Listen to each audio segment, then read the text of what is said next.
Mesdames, Messieurs, eh bien oui, un suspense extraordinaire au Parc des Princes où le PSG et Saint-Étienne sont à égalité 2-2. En ce moment, on procède à l'épreuve des pénaltys. Tout de suite, nous retrouvons Thierry Roland pour nous commenter en direct ces derniers pénaltys.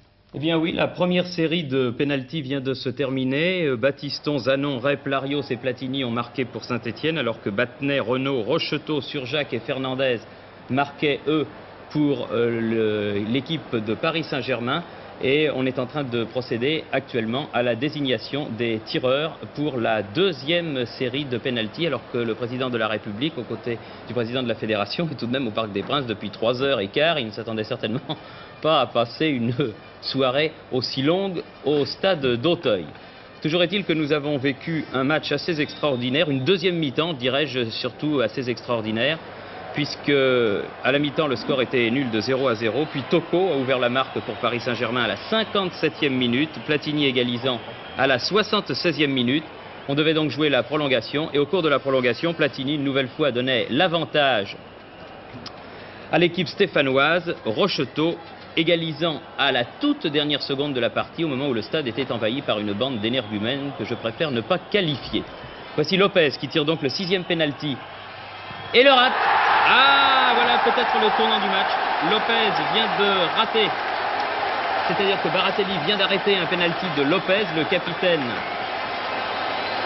de l'équipe de Saint-Étienne. Et maintenant, si le Parisien qui vient marque, eh bien, les Parisiens auront remporté cette finale de la Coupe de France. Avec de la chance, la Baratelli, mais il en faut au football, il l'arrête avec ses jambes, voyant, se lançant quand même du bon côté. Alors que le président Borelli,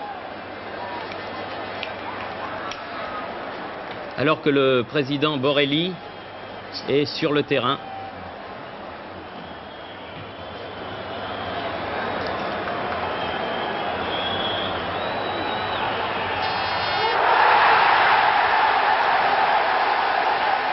C'est fini. Paris Saint-Germain a remporté la Coupe de France par 6 pénaltys à 5.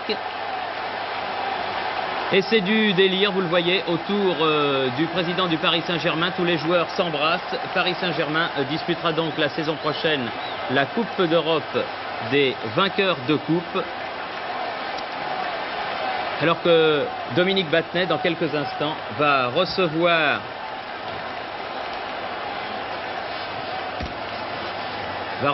des mains du président de la République la 65e Coupe de France.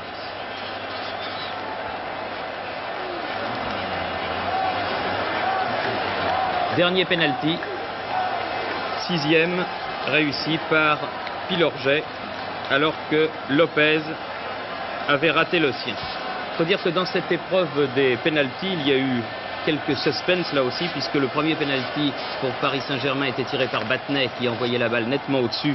Mais M. Vautreau, l'excellent arbitre de cette finale, donnait à rejouer, puisque le gardien avait bougé, alors que nous revoyons ici les buts du match. Et le premier but de la partie réussi par Toko à la 57e minute.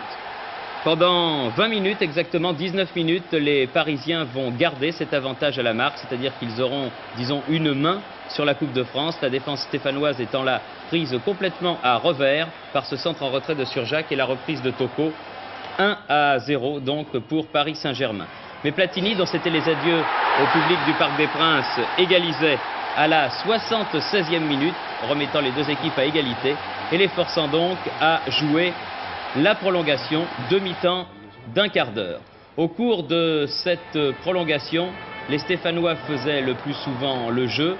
On sentait plus de maturité chez les Verts que dans l'équipe parisienne. Ils faisaient peut-être mieux circuler le ballon, ces Stéphanois, et ils allaient obtenir ce qu'ils pensaient être le gain du match, encore une fois par leur extraordinaire numéro 10, Michel Platini. 2-1. On jouait les toutes dernières secondes de la partie lorsque Michel Ngom s'échappait sur l'aile droite, adressait un centre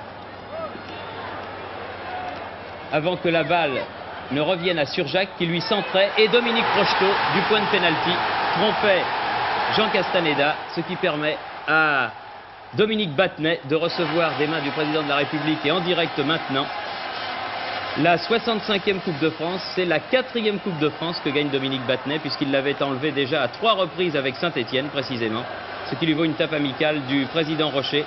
C'est un jour de gloire, je crois, pour l'équipe de Paris Saint-Germain, car c'était évidemment la première finale du grand club parisien, mais surtout, c'est le premier titre remporté par ce club, né il y a seulement 10 ans, et c'est la première fois depuis 1949, tenez-vous bien, qu'une équipe de la capitale remporte la Coupe de France. C'est donc vraiment un très très grand jour, non seulement je crois pour le Paris Saint-Germain, vous voyez la joie des joueurs, bien sympathique, mais c'est un jour de gloire je crois, surtout pour le football parisien.